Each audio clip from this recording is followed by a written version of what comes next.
So here's something funny, interesting, whatever you want to call it, but I've had a real epiphany lately. Okay, one of the things that I've always wanted growing up, I'm a car guy. I don't do a lot of sport or other things, but I love cars.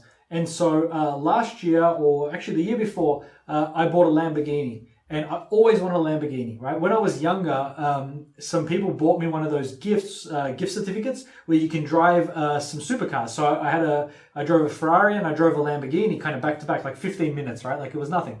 But I drove them both. And back then I drove this Lamborghini. I was like, wow, that was so cool, right? And so I've been a car guy since forever. I mean, even when I was a really, really young kid, like 5, 4, 6 years old, I used to walk around with a big set of keys, like a big ring of keys, because I loved cars. And so I was always about cars. And so, and I've had some cool cars along the way, but about a year and a half ago, I bought myself a Lamborghini because, I just really wanted one. And, here's the thing. I loved owning it. It was fun. It was a great car. It was cool. You know what I drive today? An Uber or Lime scooter. I don't have a car, and honestly, I enjoy driving the scooter more than I enjoy driving the Lambo. And I know that sounds crazy, but here's the thing, right? You think driving a Lambo is going to be great, but it is such a hassle. I mean, when you're in it, it's fun. I had a convertible. I love convertibles. You wind in your hair, all that sort of stuff. But here's the thing. You can't park it anywhere. Because if someone dings your door, they're aluminium doors. It's so super expensive to fix, right?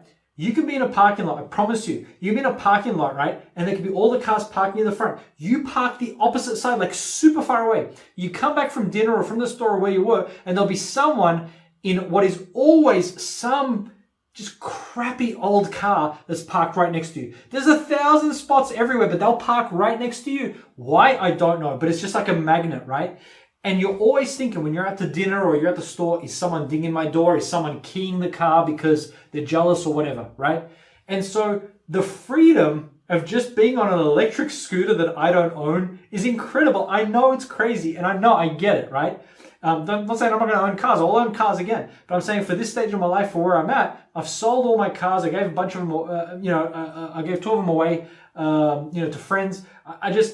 It is so fun not owning a car because I have no responsibility. I don't have to worry about it. And so it was funny to me going through this process of not having the thing that I really wanted because I thought that it would make me happy or whatever, be cool. And don't get me wrong, it was. But my point is now just being able to ride a scooter, turn it on with an app on my phone, turn it off with an app on my phone and leave it on the side of the road. I mean, like you can do that. You just leave it because it's not yours.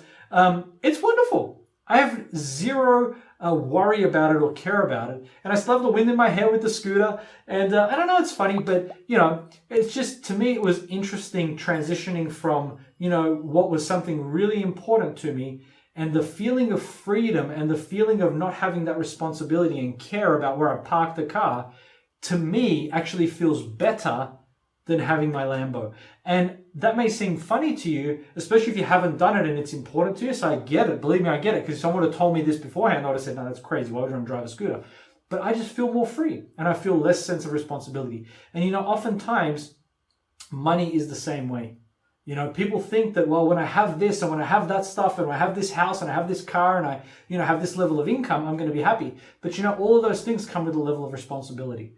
And sometimes just the simplest things in life can give you a lot of freedom and a much better perspective.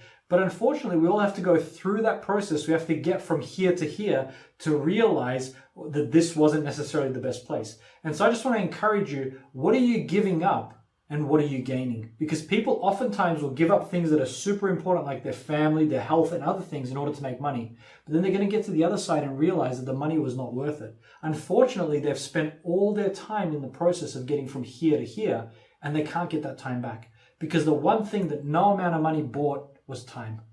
And so if you listen to anyone that's been really wealthy, that's done well in life, they'll all tell you that on your deathbed, you're not going to wish you spent more time in the office or spent more time working. You're going to wish you spent more time in relationships. So again, it's a funny little story, but I just want to share that perspective with you. Think today, what can you do to not just be happy in your situation, but how do you value the things that maybe don't have a monetary impact on you, but are really, really useful to you and can give you a lot of freedom, lack of stress, and just a peaceful life. And this is what I found going from a Lambo to a scooter. So hope this helped. See you next time.